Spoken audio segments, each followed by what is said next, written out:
ว่าจริงๆเขาไม่ใช่คุณมองแรงๆเพราะเขามองทางเซน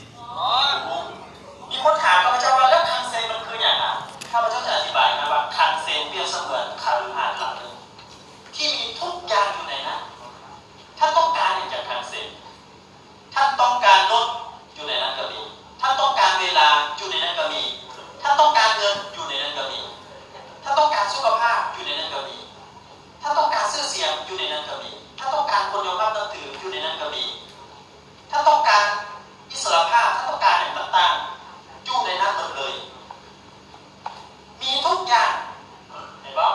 แต่ว่าส่วนมากเขาบอกว่าเบิ้งเข้าไปอยู่ในนั้นเขาบอกว่าเบิ้งประตูแล้วเข้าไปศึกษา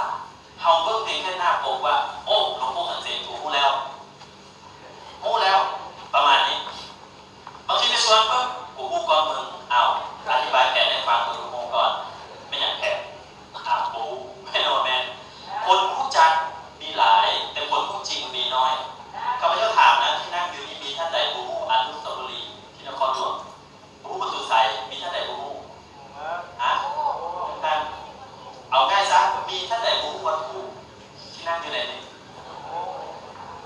วัดภูจำปาสักเรื่องทางบูฮูมีท่านใดบูฮูวัดภูจำปาสักเห็นปะมีส่วนน้อยที่สุดที่บูฮูแม่นบ่แม่นแต่ 90% ทุกคนฮู้แต่ข้าพเจ้าถามนะฮู้จักวัดภูหลายคนแต่ฮู้จริงถ้าวันนี้ข้าพเจ้าถามว่าถ้าข้าพเจ้าจะไปเที่ยววัดภูอธิบายให้ข้าพเจ้าละเอียดเป็นจิตอธิบายได้บ่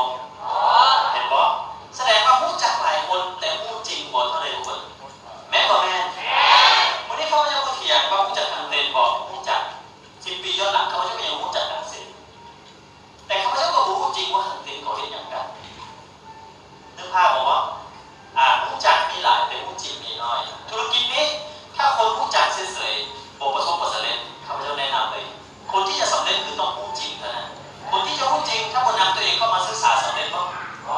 จะสำเร็จเห็นบ่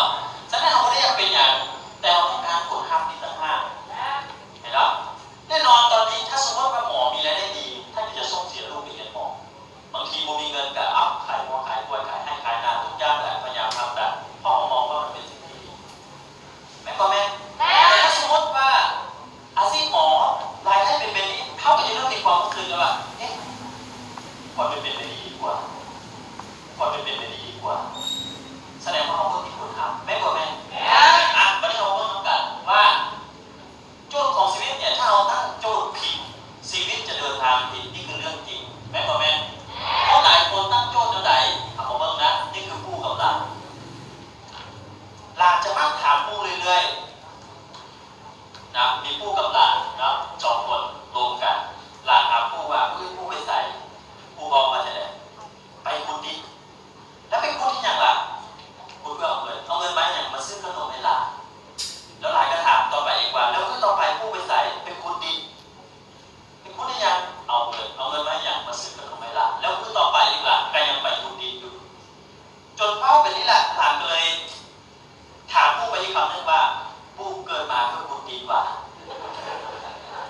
มันเป็นคำถามที่ผู้เคยพี่ไผ่ถามในเพื่อมันเป็นคำถามย้อนกลับมาหาผู้ก็เลยเสนอตื่นว่าเขาไม่ได้เกิดมาเพื่อสิ่งนี้นะความหมายหลานแต่ละว่าไม่อย่างทุกเมื่อผู้ต้องไปคุณดีเพราะหลานได้เวลากับผู้แต่ผู้มีเวลาให้หลานพอโยนคำถามไปที่ผู้มีความรู้สึกเก็บความคิดว่าเขาไม่ได้เกิดมาเพื่อคุณกินนะมีคำถามที่ดีวันนี้เขาจะเห็นถามว่าท่านเกิดมาเป็นอย่างไรเพื่ออย่างบางคนบอกว่าเขาเห็นบัญชีเขาก็ต้องเห็นบัญชีสิบางคนบอกว่าเขาเรียนสร้างไฟฟ้าก็ต้องไปเป็นช่างไฟฟ้าสิเขาเรียนมาเพื่อเนี่ยเขาเรียนเป็นหมอก็ต้องไปเป็นหมอสิแน่นอนอ่ะสิ่งที่ท่านเรียนมาเขาจะพูดเถียงแต่เขาจะถามว่าท่านเกิดมาเพื่อสิ่งนั้นบอกท่านเกิดมาเพื่อจะเป็นสร้างไฟฟ้าบอกท่านเกิดมาเพื่อที่จะไปเป็นสร้างเสริมสวยบอกท่านเกิดมาเพื่อที่จะต้องไปเห็นสิ่งใดสิ่งหนึ่งบอกเห็นปะเขาไม่ได้เกิดมาเพื่อสิ่งใดสิ่งหนึ่งแต่เขาเกิดมาเพื่อที่จะสร้างชีวิตแต่ก่อนจะได้สร้างชีวิตเขาต้องสร้างชีวิตก่อน ปะข้าพเจ้าไม่ได้เถียงว่าสิ่งที่ท่านเห็นอยู่มันบ่ดีบ่แม่มันดีแต่คำถามมันตอบโจทย์ความฝันท่านหรือยังมันได้ตามที่ท่านต้องการหรือยังถ้ายังท่านลองเปลี่ยนคิดอีกนิดนึงแรกๆข้าพเจ้าบ่ได้นำท่านต้องตัดสินใจเป็นธุรกิจที่เต็มตัวแต่ข้าพเจ้าอยากให้ท่านแบ่งเวลาเพราะทุกคนมีเวลาเท่าเทียมกันต่อ4 ชั่วโมงขาด4 ชั่วโมงเอาไปใส่เมื่อไหร่คนที่รวยก็มี4 ชั่วโมงคนที่จนก็มี4 ชั่วโมงคนจนมักจะบอกตัวเองว่าบ่มีเวลาช่วงนี้เนี่ยยุ่งหลายท่านรู้หรือยังว่าคนที่บ่มีเวลาเป็นคนไหนคนที่เสียชีวิตไปแล้วเพราะว่าเหมือนกับเวลาของเขาคำตอบแน่นอนอยู่แล้ว10 ปีย้อนหลังเนี่ยก็มีคนถามข้าพเจ้าเพราะข้าพเจ้าเริ่มต้นธุรกิจด้วยการเป็นนักศึกษาคือซึ่งว่าเพื่ออนาคตเนี่ยมันเป็นคำตอบที่ง่ายดีแต่ข้าพเจ้าอยากจะถามว่าถ้าอนาคตของท่านผู้ชัวร์ว่าเรื่องชีวิตท่านลำบากแน่นอนท่านอยากจะมีอนาคตแบบนั้นบ้างเด็กแล้วอนาคตคำว่าอนาคตมันคืออย่างท่านไม่ได้ระบุลงไปชัดเจนว่าอนาคตท่านต้องมีบ้านสักหลังต้องมีรถยี่ห้อนี้ต้องมีครอบครัวแบบนี้แล้วต้องมีวิถีชีวิตแบบนี้ท่านไม่ได้บรรลุลงท่านบอกเพียงแค่ว่ามีอนาคตทุกคนมีเหมือนอนาคตแต่อนาคตจะดีหรือไม่ดีแม้ว่าแม่เห็นไหมท่านต้องบรรลุลงไปชัดเจนฉะนั้นความเครื่องการที่ท่านบรรลุเป้าหมายแน่นอนต่อไปถ้าเรียนเพื่ออย่างท่านต้องตอบไม่แล้วล่ะคำว่าเพื่ออนาคตเนี่ยมันอาจจะบ่ชัดเจนมันยังเป็นคำตอบที่บ่ชัดเจนมันเป็นคำตอบผ่านๆเท่านั้นเองโอเคสำหรับนักศึกษานะวันนี้ถ้าเราหาคำตอบไม่คือว่าท่านเรียนไปเพื่ออย่างอันที่ 2แล้วถ้าจบไปล่ะไปยังแน่นอนทุกคนก็ต้องมองไปเห็นเรียนแล้วเมื่อเราฝันว่าอยากมีอิสรภาพด้านการเงินเราคิดว่าจะมีเปล่าแล้วเราฝันว่าเมื่อนั้นอยากจะรวยคิดว่าจะมีเปล่าบอกข้าพเจ้าไม่ได้ไปบอกว่าการเรียนบดี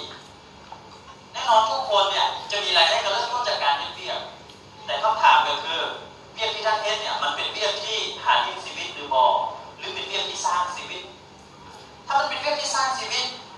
ท่านก็จะมีโอกาสที่จะประสบผลสำเร็จถ้ามันเป็นเบี้ยที่หาเลี้ยงชีวิตอย่างเดียวท่านก็เพียงแต่มีอยู่มีกินแต่ท่านบ่ประสบผลสำเร็จมีอยู่มีกินคือว่ายังดีแต่ถ้าเกือบมีอยู่มีกินเนี่ยชีวิตจะลำบากแม้ผมเห็นอันนี้โอเคจะประมาณนี้นะอันนี้คือตั้งเป้าหมายนิดนึงต่อไปเฮ็ดเวียดนามเพื่อยังเพื่อเงิน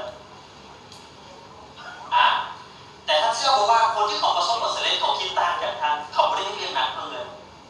เขาได้เรียนหนักเพื่อยังงงวะงง10 ปีย้อนหลังข้าพเจ้าก็งงที่ท่านนั่งอยู่นี่งงบอกแปลกเมื่อก่อนข้าพเจ้าก็งงถ้าผมเรียนเพื่อเงินเพื่อยังเขาก็พูดจักเห็นปะบัดนี้จะบอกว่าคนรวยเขาไม่ได้เรียนเพื่อเงินแต่คนจน 90% เอาเวลาและแรงเพื่อไปแลกกับเงินแล้วยิ่งเอาไปแลกเท่าไหร่ก็ยังมีเงินอยู่งงครับยิ่งแลกเท่าไหร่ก็ยังมีเงินแล้วถามว่าไปใส่ไปเบี้ยไปเบี้ยกับคนมีเงินดิกับมันมีเงินเอาแล้วมันเนี่ยอย่างกันนะมาเบิ่งไม่อยากเขาจะเป็นธุรกิจนะคำตอบของข้าพเจ้าไม่ได้เขาต้องการจะมีรายได้แบบภาษีอินคัมรายได้แบบภาษีอินคัมเป็นรายได้ที่เขาจะเป็นหรือโบเห็นแต่รายได้ยังเข้ามาเขาก็อยากเห็นเลยแต่ยังมีรายได้เข้ามาอยู่เป็นที่ดีป่ะเขาอยากเห็นเรียบไปจนตลอดชีวิตเพราะเขาอยากใช้ชีวิตเขาอยากเห็นเพียงแค่ส่วนหนึ่งของชีวิตที่เหลืออยากเอาเวลาไปใช้ชีวิตอยากไปเที่ยวไปช้อปปิ้งเห็นป่ะอยากไปใส่ไปได้อยากมีเวลาดูแลตัวเองอยากมีเวลาดูแลครอบครัวอยากไปเที่ยวได้ไปไปทำบุญได้ไปอยากไปแสนได้ไปคือมีอิสระดีกว่าแบบนี้เห็นป่ะนี่คือแล้วถามว่าจะมีแบบนี้ได้เท่าไหร่เอามาเบิ่งนะรูปแบบของการสร้างรายได้มีอยู่2แบบวันนี้ท่านจะพูดว่าคนรวยและคนจนเนี่ยต่างกันอยู่วันนี้คนรวยและคนจนมันต่างกันว่าฝั่งซ้ายกับฝั่งขวาเนี่ยรูปแบบของการสร้างรายได้ก็คือกันรูปแบบของฝั่งซ้ายหรือคนที่อยู่ฝั่งซ้ายนะ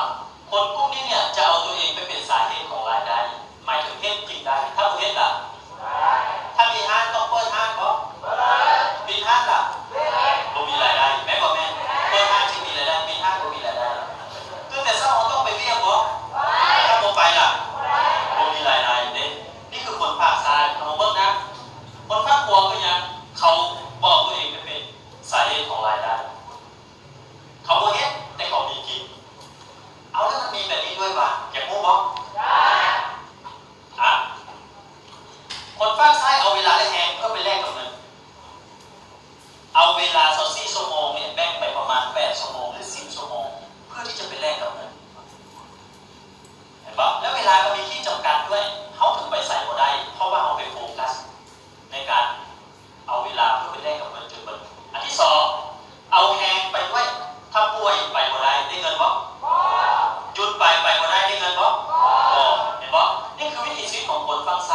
บางทีนั่งอ้าปากตากเงินอยู่บ้านดีๆอ่ะไหลเงินไหลเข้ามาแบบนี้ดีว่าเป็นดีนั่งเกาหลังอยู่บ้านดีๆเงินไหลเข้ามาตื่นเช้ามาปุ๊บเงินไหลเข้ามาตอนนอนอยู่แบบเงินไหลเข้ามาแต่ถามว่าเราเป็นแบบนี้ดีป่ะมีท่านใดที่นั่งอยู่เป็นดีๆแล้วเงินไหลเข้ามาได้ช่วยยกมือแค่เงินไหลเข้ามาดีวะยังแล้วให้อะไรเงินไหลเข้ามาได้เดี๋ยวจะแนะนำ10 ปีย้อนหลังก็ไม่ใช่กับผมแต่มันเป็นเรื่องที่แบบสุดยอดหลายมันเป็นเรื่องที่น่าตื่นเต้นหลายแล้วถ้าเรื่องนี้เนี่ยมันเกิดขึ้นกับชีวิตของท่านนะบอกเลยว่าท่านรวยรุ่นสู่รุ่นด้วยผมเป็นรวยเพียงแค่ตัวท่านเองเห็นปะรวยชั่วโคตรด้วยประมาณนั้นเลยสุดยอดปะ